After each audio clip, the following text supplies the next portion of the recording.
俺はたった今、童貞を捨てた。Into the mouth. Nice.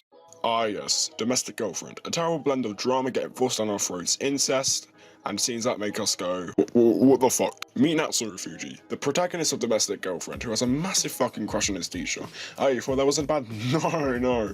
It gets worse from here on out. Meet Rui Tachibana, the person who fucked Natsuo on a one-night stand, making Natsuo forget about his crush, who is also a fucking teacher, I kid you not. With the anime being predictable and cliche enough, and as well as in typical romance fashion, Natsuo's cat gets remarried. Yeah, you probably know where this is going. The teacher crush and the girl who had sex with Natsuo are his stepsisters. Oh boy! Oh no, you haven't met the obnoxious harem yet, full of the most generic anime girls known to exist. Well, we have Rui and Hina, which is the love triangle, the main love triangle of the anime. But we also have Momo, the school's personal slut, and Miyu, a massive literature nerd who is shy as fuck. Well, according to me, I think those are the most fucking generic characters ever. So, about love triangles, this anime is mostly focused on this love triangle between Rui and Hina and Natsuo. However, later on in the series, Natsuo found out Hina is dating some person. So it's Rui and Natsuo, but, like, presenting Natsuo the middleman. With Natsuo the middleman, he fondles your tits even though you're taken, and in return, you try to commit a double suicide with him. How wonderful is that? The only good part about this anime is the sexual scenes that try to stir up the jumbled mess of romantic tension, which leads me to have a guilty pleasure at this point, being the degenerate that I actually am, but it's hilarious given the fact that Natsuo shoved the fucking suppository up Rui's ass, thinking that it was incest, and of course, trying to get in Natsuo's pants, which was Natsuo's goal anyways. It was to get her to like him, right? But the characters in this anime are absolutely fucking stupid. Like, fucking, I'm so annoyed. Like, the character depth isn't that much. Rui is probably the most fucking stupid person for fucking a person who's going to be later on to be her stepbrother. That's her first. And it only took a good couple of episodes for her to realise her handicapped brother was going to his teachers, who, surprisingly enough, is crush's house to fondle her tits all along.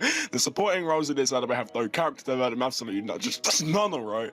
And like Momo's a school slut, but out of every single boy in the entire fucking school, but ooh, there's a twist. Oh, she's suicidal. Miyu is not involved with anything romantically orientated between her and Natsuo. Heck, I don't fucking know why she's a character at this point. Guess she links between the fact that Natsuo loves literature and he wants to join the literature club to like hone his skills more. Like, however, that doesn't fucking happen at all. The visuals are pretty bad as well. Like, the transitions are pretty bad from one scene to another. It's like they didn't have enough editing software, so they just used Microsoft PowerPoint. The soundtrack, I guess, is alright, and the opening is actually pretty fucking good. I didn't skip the opening, but if you hear the opening first and you think it's good, right? Well, if you actually watch the anime, then oh fucking god. Like it's a downward slope. Also, the animation is sloppy too. No character development, obviously, and the story itself is terrible, and it's just a cash grab, I guess. I barely enjoyed the show. The only enjoyable parts were the degenerate and softcore porn scenes, which were barely any. The anime compared to like with other like sitcom or just step sibling or whatever romance animes, that shit blows this out of the fucking water, bro. Like it's a downward slope. Also, the animation is sloppy too. No character development, obviously, and the story itself is terrible, and it's just a cash grab, I guess. I barely enjoyed the show. The only enjoyable parts were the degenerate and softcore porn scenes, which were barely any. The anime compared to like with other like sitcom and just step sibling or whatever romance animes, that shit blows this out of the fucking water, bro. Should you watch Domestic Girlfriend? Just take a wild guess, please. No, just fucking no. Why? Well, it's legitimately 4 hours of forced drama, incest, more incest than softcore porn. That is the reason why. With this anime, it's just a 2 out of 10. It's like, it's not good. It's not fucking good.